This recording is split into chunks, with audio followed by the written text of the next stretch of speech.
नमस्कार, मैं हूं आपके साथ मयंक। देखिए, वेनेजुएला पर जिस तरह से हमले हुए, उसके बाद मादुरो की कोर्ट में पेशी हुई, उसके बाद कुछ ऐसी चर्चाएं सोशल मीडिया में, कुछ ऐसे शासकों के बारे में जो अमेरिका के सामने कभी नहीं झुके और जिन्होंने अमेरिका को हमेशा चैलेंज किया, आखिरी सांस तक वो अमेरिका से लड़ते रहे।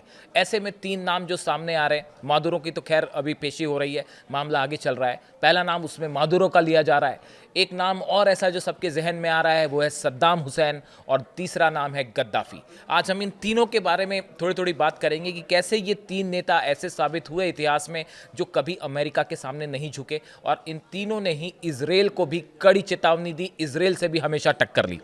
देखिए, हाल ही में मादुरो की कोर्ट में पेशी हुई। एक तो इन तीनों के बारे में और बड़ी काफ़ी सारी चर्चाएं सोशल मीडिया में हैं इनकी मूछों को लेकर। देखिए, स्पेनिश में स्पेनिश वेनेजुएला में स्पेनिश बोली जाती है, और जब मूछों की बातें होती हैं तो मादुरो की मूछों का जिक्र होता है, और कहा उनके लिए एक शब्द चलता है, सुपर बिगोते। वो शब्द वहाँ इस्तेमाल किया जाता है स्पेनिश भाषा में, यानी कि सुपर मुस्टैचिस, एक शानदार मूछें, इस तरह की बात की जाती है मादुरो को लेकर। अभी देखिए, जिस तरह से हमले हुए, उसके बाद उनको पकड़ के लाया गया न्यूयॉर्क, और जब न्यूयॉर्क कोर्ट में उनकी पेशी हुई तो उन्होंने कोर्ट में जज के सामने जो बातें कहीं वो पूरी दुनिया में वायरल हो रही हैं। मादुरो ने कोर्ट में कहा कि मैं एक युद्धबंदी हूँ, उन्होंने खुद को युद्धबंदी करार दिया। उन्होंने कहा मैं वेनेजुएला का राष्ट्रपति हूँ और मुझे गलत तरीके से जो है यहाँ बंधक बना के लाया गया है, किडनैप करके लाया गया है, और मैं एक युद्धबंदी हूँ। यानी देखिए, कोर्ट में भी मादुरो जो है बिल्कुल नहीं डरे, बेहद शांत रहे, और उन्होंने करारा जवाब दिया एक प्रकार से डोनाल्ड ट्रंप एडमिनिस्ट्रेशन को कि जिस तरह से आप मुझे पकड़ के लेके आए हैं, ये एक किडनैपिंग है, मुझे बंधक बनाया गया है, और मैं वेनेजुएला का राष्ट्रपति हूं, और एक वॉर क्रिमिनल की तरह, एक युद्धबंदी की तरह मुझसे जो है वो मैं युद्धबंदी हूं, और उसी तरह मुझसे बिहेव किया जाना चाहिए। देखिए, सवाल ये उठ रहे हैं जिसको लेकर तमाम चर्चाएं हैं कि आखिर अमेरिका ने हमला क्यों किया था वेनेजुएला पे, और इसकी वजह क्या थी। देखिए, अब ये बात दुनिया भर के तमाम एक्सपर्ट्स कह रहे हैं, और डोनाल्ड ट्रंप का भी अब बयान सामने आ गया है कि एक बड़ी मात्रा में अमेरिका जो है अब वेनेजुएला से ऑयल खरीदने जा रहा है, और अब ऑयल का बड़ा बिजनेस होगा, और वेनेजुएला का ज़्यादातर ऑयल का कब्जा अब अमेरिका के पास होगा। खुद डोनाल्ड ट्रंप ने ये अनाउंसमेंट कर दिया है। देखिए, अगर हम बात करते हैं कि वेनेजुएला के ऑयल को लेकर आखिर ये समस्या शुरू कैसे हुई, और क्यों वेनेजुएला अमेरिका के सामने झुकने को राजी नहीं था। देखो, जो हुगो चावेज थे, मादुरो के पहले जो राष्ट्रपति थे, उन्होंने वेनेजुएला में ऑयल का जो है वो राष्ट्रीयकरण कर दिया था, नेशनलाइजेशन कर लिया था, जिसकी वजह से अमेरिका की जो कंपनियां हैं उनको भारी नुकसान हो रहा था। वो वेनेजुएला से ऑयल नहीं खरीद पा रही थी। बताया जाता है कि अमेरिका और वेनेजुएला के बीच जो ये टकराव है, इसकी सबसे बड़ी वजह ही यही थी। और अब जो बातें निकल के सामने आ रही हैं उसमें कि अमेरिका को 5 करोड़ बैरल तेल वेनेजुएला देगा, इसकी बिक्री की रकम जो है उस पर डोनाल्ड ट्रंप का जो है एक प्रकार से नियंत्रण रहेगा, और वो खुद अपनी नज़र में रखेंगे, इस तरह का अनाउंसमेंट उन्होंने किया है। यानी देखिए, वेनेजुएला को लेकर जो लड़ाई हुई उसमें मुख्य उसकी वजह थी ऑयल, और ऑयल जो कंपनीज है उसका जो नेशनलाइजेशन कर दिया था वेनेजुएला ने, जिससे अमेरिका को नुकसान हो रहा था। इसके बाद हमले होते हैं, लगातार मादुरो पर दबाव डालते रहे डोनाल्ड ट्रंप और अमेरिका, लेकिन मादुरो आखिरी तक अमेरिका के सामने नहीं झुके। वो हमेशा यही कहते रहे कि मैं जो है वो अपने देश के जो हित के लिए होगा मैं वही करूंगा, और अमेरिकी कंपनियों के सामने दबाव में नहीं आऊँगा। और एक प्रकार से उन्होंने अमेरिका के खिलाफ हमेशा एक ऐसा स्टैंड लिया जो उन्होंने कहा कि जो मुझे ठीक लगता है वेनेजुएला के लिए मैं वही करूंगा। और इस पूरे दौरान उनका एक स्टाइल था अपना, स्टाइल जो हमेशा वायरल रहा, जिसमें उनकी मूंछों का बड़ा जिक्र होता था, और उसको एक आइकन माना गया एक प्रकार से कि अमेरिका के खिलाफ वो जो है मजबूती से खड़े हुए हैं। इस तरह की बात मादुरो के लिए हुई। अब बात करते हैं सद्दाम हुसैन की। देखिए, जिस तरह से मादुरो की मूछें हैं उसी तरह की मूछें थी सद्दाम हुसैन की, और उनकी मूछों को भी एक प्रकार से जो है अमेरिका के खिलाफ एक चैलेंज के रूप में देखा जाता था। देखिए, सद्दाम हुसैन जो है वो हमेशा से आखिरी तक, अपने जीवन के आखिरी तक हमेशा अमेरिका के खिलाफ खड़े रहे। उन्होंने कभी ऐसा नहीं किया कि वो अमेरिका के सामने झुके हों। उन्होंने इजराइल का भी विरोध किया। देखिए, कुवैत का जो ऑयल है वो अमेरिका के लिए बेहद महत्वपूर्ण था। जब पहला खाड़ी युद्ध हुआ 1990 में, जब पहला खाड़ी युद्ध शुरू हुआ, उस समय अमेरिका की कई कंपनीज़ हैं जो कुवैत से ऑयल बिजनेस करना चाह रही थी, वहाँ का जो ऑयल है उसका इस्तेमाल करना चाह रही थी, लेकिन सद्दाम हुसैन ने कुवैत पर हमला कर दिया। इसकी वजह से अमेरिका का ऑयल इंटरेस्ट बुरी तरह से प्रभावित हो रहा था और ऑयल कंपनीज़ को बड़ा झटका लग रहा था। अमेरिका ने जो है हमला किया, कुवैत से सद्दाम को बाहर किया, तमाम समझौते हुए, उसके बाद सैंक्शंस लगे, लाख कोशिश की अमेरिका ने, लेकिन सद्दाम हुसैन कभी अमेरिका के सामने नहीं झुके। वो कभी इस बात के लिए राज़ी नहीं हुए कि इराक़ का जो तेल है वो अमेरिकन कंपनी के लिए खोल दिया जाए या व्यापार करने की अनुमति दे दी जाए। इसके लिए सद्दाम कहीं कभी तैयार नहीं हुए। देखिए, उन्हें पता था कि अमेरिका का विरोध जो है वो बड़ा घातक साबित हो सकता है इराक़ के लिए। तरह तरह के सैंक्शंस लगे, कई बार उन्हें धमकियाँ मिली, लेकिन उसके बाद भी सद्दाम जो है वो झुके नहीं।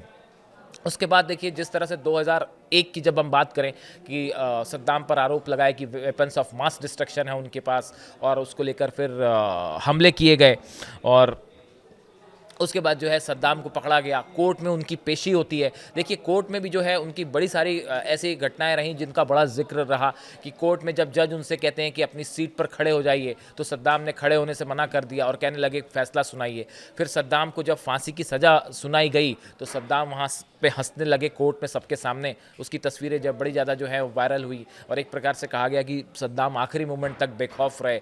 उस रात की भी कहानी बताई जाती है कि जब सद्दाम को फांसी देने के लिए ले जाया गया, फांसी के तख्ते की तरफ ले जाया गया, तो अब भी उन्होंने जो है उस रात भी, जब उन्हें पता था कि उन्हें चंद मिनटों में फांसी दे दी जाएगी, लेकिन उनके चेहरे पर कोई डर नहीं था, उनके चेहरे पर कोई खौफ नहीं था। वो फांसी के तख्ते पर गए और उन्होंने आखिरी शब्द भी जो है वो इराक़ के लिए ही कहे, और उन्होंने एक प्रकार से टॉन्ट की अमेरिका को लेकर कि क्या ये इंसाफ हो रहा है, इस तरह की बात थी। मतलब उन्होंने कहा कि उनके साथ ये नाइंसाफ़ी हो रही है, यानी वो आखिरी अपने मोमेंट तक अमेरिका के सामने नहीं झुके। इसलिए सद्दाम हुसैन को भी एक ऐसे शासक के रूप में देखा गया जिन्होंने जीवन भर अमेरिका के खिलाफ संघर्ष किया और अमेरिका के सामने कभी नहीं झुके। और उनकी भी जो कोर्ट में पेशी है, अब चूंकि मादुरो की कोर्ट में पेशी हो रही है, हाल ही में जो पेशी हुई, तो उससे लोग को रिलेट करके और इसकी चर्चाएं शुरू हो गई हैं। ऐसे हम अगर तीसरे शासक की बात करें तो वो हैं गद्दाफ़ी। देखिए, लीबिया में गद्दाफ़ी का जिस तरह से शासन रहा और उनको जब हटाया गया, वो आखिरी समय तक उन्होंने अमेरिका से समझौता नहीं किया। उन्होंने मरना पसंद किया, लेकिन अमेरिका से समझौता नहीं किया। 1970 की शुरुआत में गद्दाफ़ी ने ग्रीन बुक नाम से एक किताब के ज़रिए अपना राजनीतिक नज़रिया पेश किया था।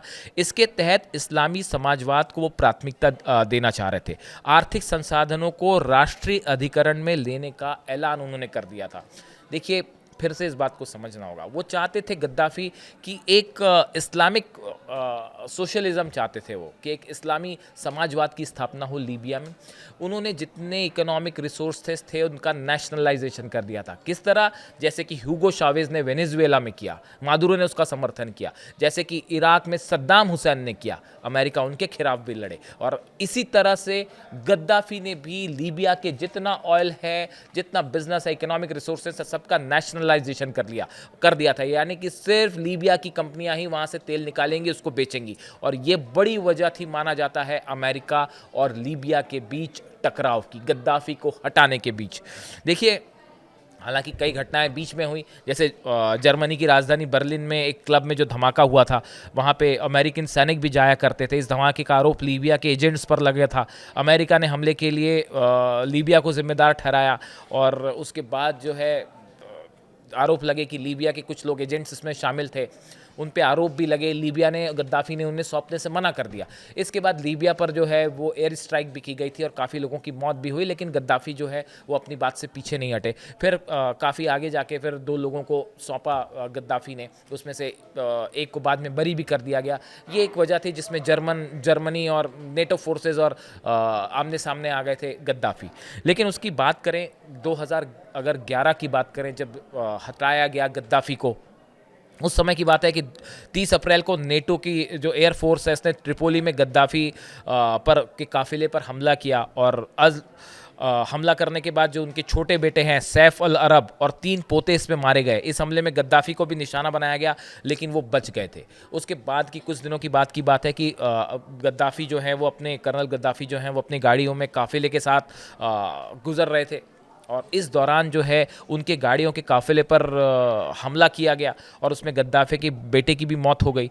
और नेटो ने एयर स्ट्राइक करी थी। उसके बाद गद्दाफ़ी वहाँ से भागे और भागने के बाद बताया जाता है कि एक सुनसान इलाका था, पाइप्स थे उसमें उसमें वो घुस गए और वहाँ पे छुपे रहे। उसके बाद वहाँ जो विद्रोही थे जब वो वहाँ पर पहुँचे और फायरिंग शुरू हुई, उसके बाद जो है गद्दाफ़ी को बाहर निकाला गया।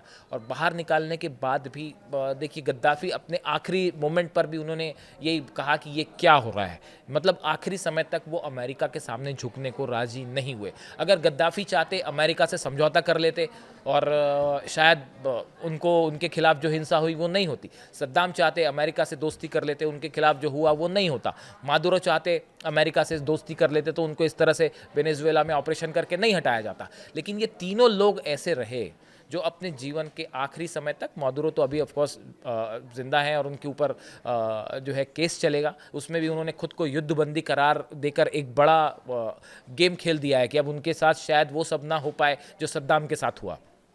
लेकिन खैर ठीक है।